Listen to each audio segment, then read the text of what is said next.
Hello, today I'll be reviewing the last Rush album of the 90s, Test for Echo.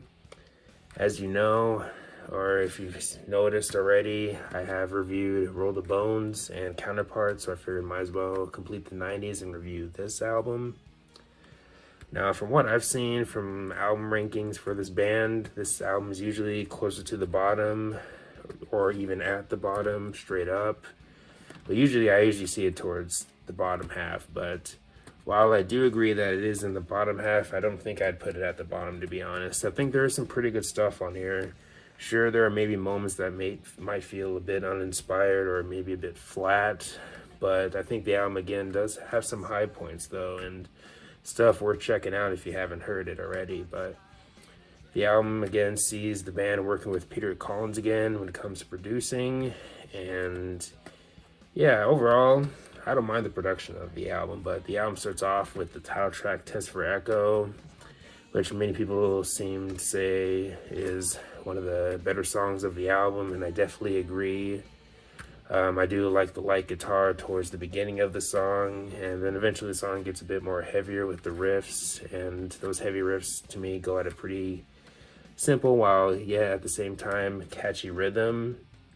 But yeah, definitely easily, again, one of the highlights off the album for me, and overall solid way to open up the album. But then you move on to Driven, which was one of the singles.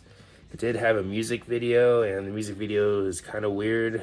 I do remember seeing a couple weird looking individuals in the video racing or something like that. I don't remember a whole lot about the music video, but I know I've seen it before a few times. But overall, kind of a weird video, but also kind of interesting, I guess. But yeah, the song overall is pretty solid. I really like, again, the guitar riffs and the rhythm work, again, really pulls me into the song. Maybe not one of their best singles, but I would say that it is still definitely, like with the previous song, one of the best songs off the album easily. But then we get to Half the World, which was also another single and also had a music video. To me, not as good as Driven. In a way, the song does kind of feel kind of flat, such as Geddy's vocal performance in the song overall kind of feels a bit flat to me, but not bad, I'd say. But I mean, his vocal performance could have been maybe a little bit better, but again, not too bad. But overall, the song is okay.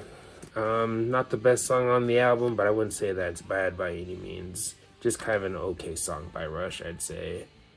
But then we get to The Color of Right, which is another song on the album for me that I think is just okay. Not a whole lot to say about it, but out of the first half of the album, it's maybe my least favorite, but again, it's okay. But then we get to one of my personal favorites on the album, Time in Motion. You do get a little bit of prog with some of the rhythm work in this song. I mean, nothing too crazy, but you can maybe say this is one of the more proggier songs on the album. But again, I really like the rhythm work and the guitar work in this song. And yeah, the song doesn't do a whole lot in terms of changing direction, but at the same time, musically, one of the more engaging songs on the album for me. But yeah, again, probably one of my favorites on the album. But then you go on to Totem, and this is one of the songs on the album that I'm kind of on the fence about. Some days I like it, some days I'm kind of just like whatever about it. Nowadays, I think it's just okay. I mean, you get some interesting drum work from Neil in this song, but all around, kind of just an okay song for me. But then we get to, in my opinion, the worst song on the album, Dog Years.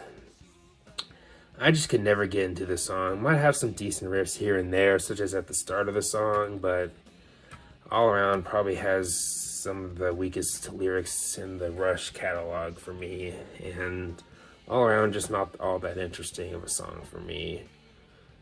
Also, the concept is kind of like, Rush can do better than that, but I mean, of course, I've heard worse music out there, but Dog Years, again, probably my least favorite on the album.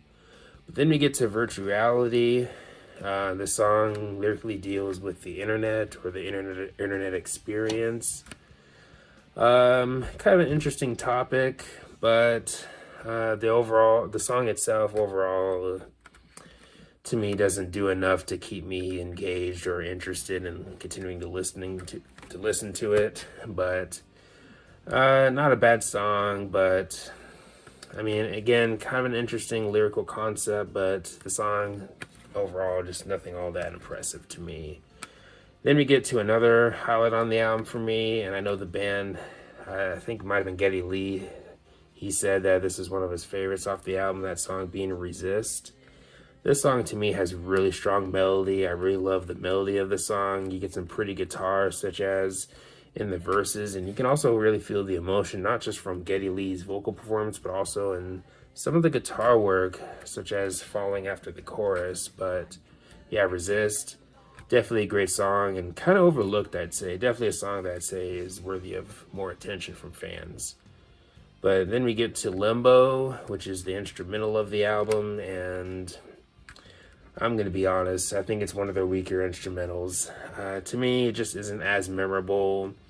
I wouldn't go as far to say that it's bad, but to me, it's just decent at best. Kind of a weak instrumental, to be honest, but again, not bad. Then the album closes off in an okay manner with Carve Away the Stone. It has a decent chorus, but all around, probably one of the weaker songs on the album for me. It's just, when I go to this album, I rarely think to go to the album closer to Carve Away the Stone. But I mean, I wouldn't really say anything on this album or any of the songs on the album are bad, but there are some average moments on here for sure. But anyways, if I had to rate this album, I'd probably give it maybe a 7.75 out of 10. Now, of course, my rating could change at any time, but for now, I'm probably going with a 7.75 out of 10.